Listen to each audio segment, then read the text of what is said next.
નમસ્કાર, હું કાંતિ Thakkar from pioneer school. આજે ધોરણ 7 ગણિત વિષયમાં પૂર્ણાંક સંખ્યાઓમાં વિડીયો નંબર 3 માં મળી રહ્યા છીએ. વિડીયો નંબર 1 માં પહેલા 2 પ્રશ્નોની ચર્ચા કરી હતી, 3 પ્રશ્નોની ચર્ચા કરી હતી. હવે પ્રશ્ન 4 અને પ્રશ્ન નંબર 5 ની આપણે ચર્ચા કરવાના છીએ. તો વિડીયો નંબર 3 ની અંદર જોઈએ. પ્રશ્ન નંબર 4, એક વિમાન સમુદ્ર તટથી 5000 મીટરની ઊંચાઈએ ઉડે છે. કોઈ એક ચોક્કસ બિંદુ પર આ વિમાન સમુદ્રની સપાટીથી 1200 મીટર નીચે તરતી સબમરીનની બરાબર ઉપર છે. સબમરીન અને વિમાન વચ્ચેનું લંબ અંતર શોધો. તો આપણે અહીંયા જોઈએ તો કે અહીંયા આ દરિયાની સપાટી છે. તો આ દરિયાની સપાટી છે.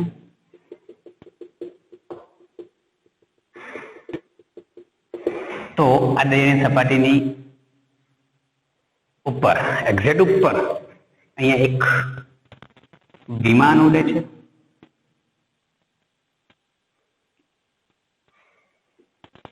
શું ઉડી રહ્યું છે? એક્ઝેક્ટ ઉપર અહીંયા એક વિમાન ઉડી રહ્યું છે,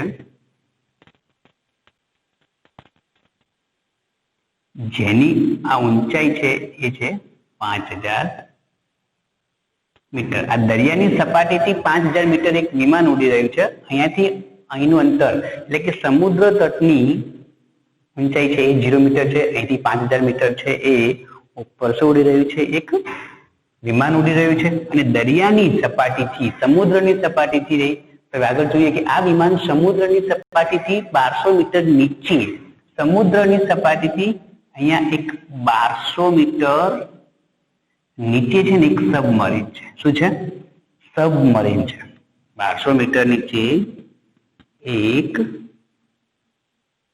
સબમરીન છે, એ અંદર ઉડે છે. તો હવે બરાબર ઉપર છે. તો હવે આવે સબમરીન અને વિમાન વચ્ચેનું લંબ અંતર, એટલે કે સબમરીન અને વિમાન વચ્ચેનું આપણે લંબ અંતર શોધવાનું છે.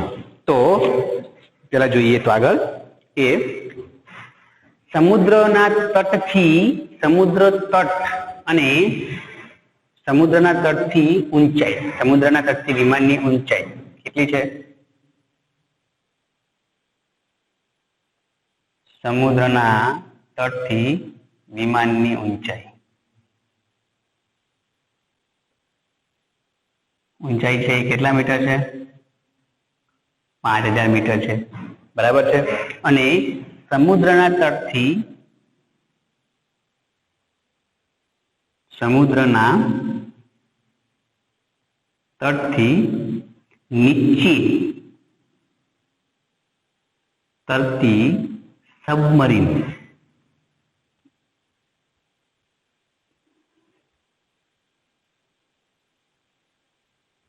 સબમરીનનું અંતર 1200 મીટર છે. તો આપણે શું શોધવાનું છે? કે સબમરીન અને વિમાન વચ્ચેનું અંતર શોધવું પડે. તો જે સબમરીન છે એ સબમરીન, તો સબમરીન અને વિમાન વચ્ચેનું અંતર તો કે 5000 મીટર ઉપર વિમાન ઉડે છે અને નીચે છે 1200 મીટર એ સબમરીન છે. તો બંનેનો સરવાળો કરીશું તો 0 0 2 6200. તો એવું લખી શકાય કે સબમરીન અને વિમાન વચ્ચેનું લંબ અંતર, સબમરીન અને વિમાન વચ્ચેનું અંતર 6200 મીટર છે. ચલો, ખબર પડી ગઈ છે. હવે આગળ જોઈએ.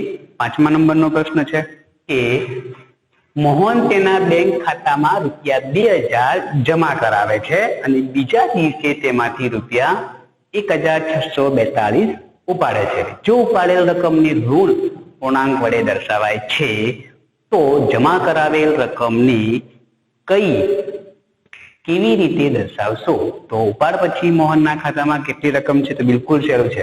તો અહીંયા જોઈશું કે આપણે જમા કરાવેલ રકમને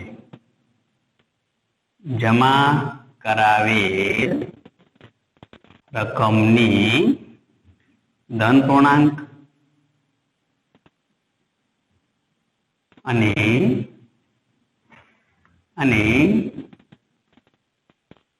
ઉપાડેલ રકમને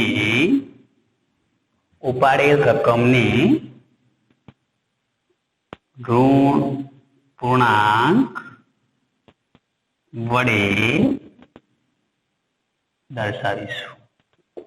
ઓકે, ખબર પડી ગઈ છે. તો જમા કરાવેલ રકમને આપણે ધન પૂર્ણાંક વડે દર્શાવવાની છે, જ્યારે ઉપાડેલ રકમને આપણે ઋણ પૂર્ણાંક વડે દર્શાવવાની છે. તો હવે મોહને તેના ખાતામાં કેટલા જમા કરાયા છે? તો મોહને ખાતામાં જમા કરાવેલ રકમ બરાબર કેટલા રૂપિયા છે? રૂપિયા 2000. આપણે 2000 ને શાના વડે દર્શાવવાના છે? ધન પૂર્ણાંક વડે. ઓકે, અને ઉપાડેલ રકમ મોહને ખાતામાંથી ઉપાડેલ રકમ છે રૂપિયા 1642 ને આપણે શાના વડે દર્શાવીએ છીએ? ઋણ પૂર્ણાંક વડે. ઓકે, ખબર પડી ગઈ છે. તો હવે ઉપાડ પછી ઉપાડ તો લીધા 2000 જે ખાતામાં જમા હતા એને 1642 ઉપાડ લીધા છે. તો હવે મોહનના ખાતામાં કેટલી શિલક છે એ જોવું છે. તો અહીંયા 0 છે, 0 માંથી 2 જાય ના જાય, બાદબાકી તમને આવડતી છે તો દસકો લેવો પડશે. અહીંયા દસકો લીધો છે એટલે અહીંયા થઈ જશે 9 થઈ જશે. બરાબર છે. તો હવે અહીંયા જોઈશું તો 10 માંથી 2 જશે 8 જશે. તો કેટલા વધશે? 10 માંથી 2 જાય તો કેટલા વધશે? 8 વધશે. બરાબર છે ને? ખબર પડે છે? ઓકે, તો આગળ જોઈએ. 9 માંથી 4 જાય, હા 5 વધશે. હવે અહીંયા દસકો લીધો છે તો અહીંયા પણ એક દસકો આવી જશે અને અહીંયા વધશે 1. તો 9 માંથી 6 જાય તો કેટલા વધશે? 3 અને 1 માંથી 1 જાય તો 0. તો કેટલા વધે છે? 358 રૂપિયા છે એ મોહનના ખાતામાં બાકી રહેશે. તો મોહનના ખાતામાં રૂપિયા 358 બાકી હશે.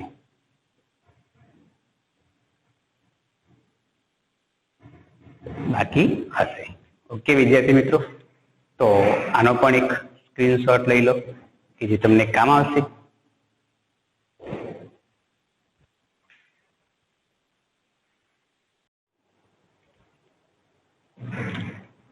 નમસ્કાર વિદ્યાર્થી મિત્રો, આગળ 6થા નંબરનો પ્રશ્ન છે કે રીટા એ બિંદુથી પૂર્વ દિશા તરફ બી સુધી 20 કિલોમીટરનું અંતર કાપે છે.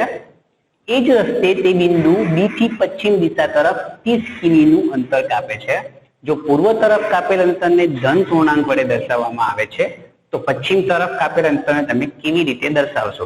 તો બિંદુ એ થી તેની અંતિમ સ્થિતિને તમે કેવી રીતે કઈ પૂર્ણાંક સંખ્યા વડે દર્શાવશો? તો ધ્યાન અહીંયા આપ્યું છે બધા.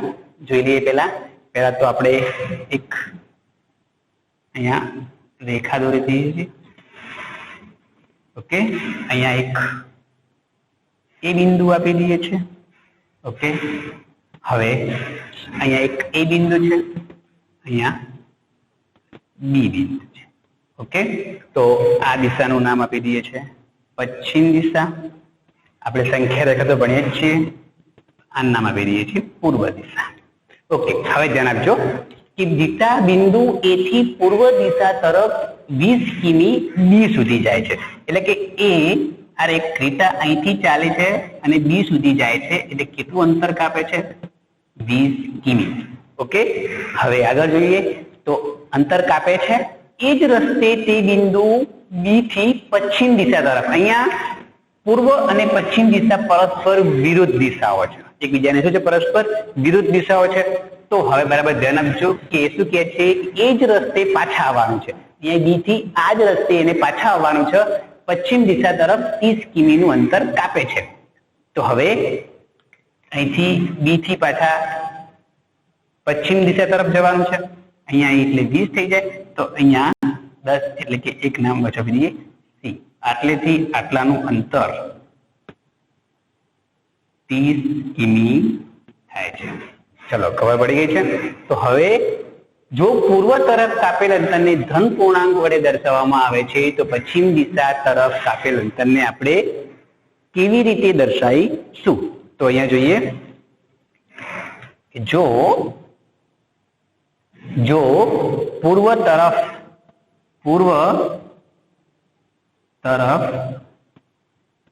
કાપેલ અંતરની ધન પૂર્ણાંક વડે દર્શાવાય છે. ધન પૂર્ણાંક વડે દર્શાવીશું તો પશ્ચિમ તરફ, પૂર્વ અને પશ્ચિમ એકબીજાના વિરોધી છે. અહીંયા ધન પૂર્ણાંક વડે દર્શાવીશું તો પશ્ચિમને આપણે શેના વડે દર્શાવીશું? તો કે ઋણ પૂર્ણાંક વડે. તો પશ્ચિમ તરફ કાપેલ અંતરને ઋણ પૂર્ણાંક વડે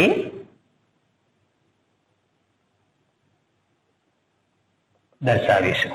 ચલો ઓકે, આટલા સુધી આપણે પહોંચી ગયા છીએ કે આટલા સુધી આપણે પ્રોબ્લેમ સોલ્વ થઈ ગયો કે ભાઈ પશ્ચિમ દિશાને શેના દર્શાવવામાં આવે? તો પશ્ચિમ દિશાને પૂર્ણાંક સંખ્યા વડે. હવે બિંદુ એ થી તેની અંતિમ સ્થિતિને તમે કઈ સંખ્યા વડે દર્શાવવાનું છે? તો બરાબર ધ્યાન આપજો. તો હવે રીટાની અંતિમ સ્થિતિ, રીટા એની અંતિમ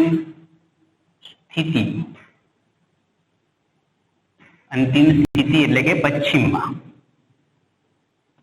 તો ધ્યાન આપજો. હવે રીટાની અંતિમ સ્થિતિ પહેલા તો રીટાએ શું કર્યું છે?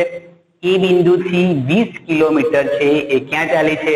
પૂર્વ દિશામાં. તો 20 કિમી પૂર્વ દિશામાં ચાલે છે. તો આપણે પૂર્વ દિશાને શાના વડે દર્શાવીએ છીએ? ધન પૂર્ણાંક વડે. તો 20 છે એ ધન પૂર્ણાંક વડે દર્શાવવાના છે. હવે શું થાય છે કે બી થી પાછી એ ક્યાં આવે છે? પશ્ચિમ દિશા તરફ. અને પશ્ચિમ દિશા તરફ કેટલું ચાલે છે એ? તો પશ્ચિમ દિશા તરફ છે એ કેટલું ચાલે છે? 30 કિમી ચાલે છે. અને પશ્ચિમ દિશાને આપણે શાના વડે ચાલવાનું છે? શાના વડે દર્શાવવામાં આવે છે? ઋણ પૂર્ણાંક વડે. તો હવે આપણે જોઈએ રીટાની એની અંતિમ સ્થિતિ.